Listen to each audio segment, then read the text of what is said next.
পাবদা মাছ কেরমভাবে খেতে ভালোবাসো আর তেলে দিলে কেমন ফাটে,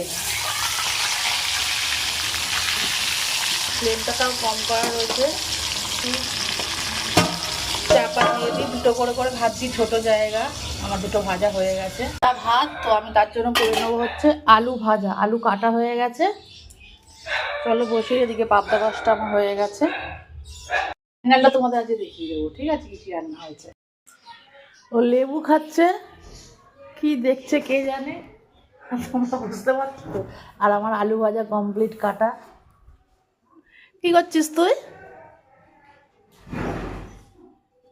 আমার খেতে ভালোবাসো। আমি তারপরে দিয়ে দেবো হচ্ছে একটু সর্ষের তেল, টাপাস করে কাঁচা লঙ্কা দিয়ে দেবো, কিছু করে পেঁয়াজ, আর করে নেবো হচ্ছে ডিম ভুজিয়া, দিয়ে দিলাম আলু ভাজা। আর করে নেবো ডিম ভুজিয়াটা করে রাখছি, পান্তার সঙ্গে খাবো তরিজিট করে পান্তাটা।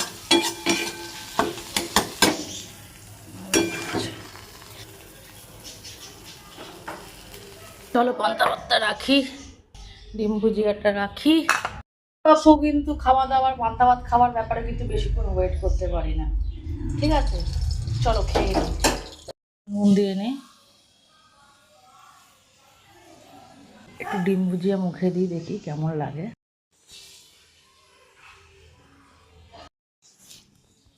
কাঁচা লঙ্কাটা সরাই, ভালো করে মাখি, পেঁয়াজ,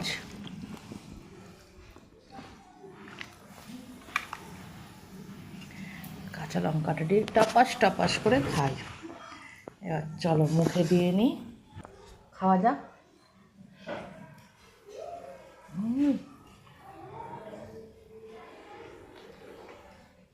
আমার কিন্তু আমার রান্না কমপ্লিট হয়নি, কিন্তু আমি খেতে বসে পড়েছি, এত ভালো লাগে আমার পান্তা ভাত।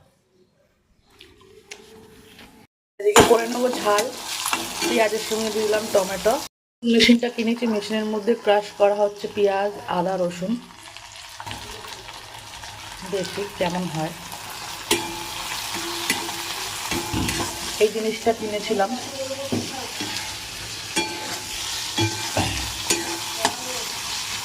চলো এবার পেঁয়াজ আর নুন হলুদ দিয়ে এবার কষিয়ে নিই ভালো করে। হচ্ছে নুন, মধ্যে মাছগুলো দিয়ে দেবো, একটু নরম হবে।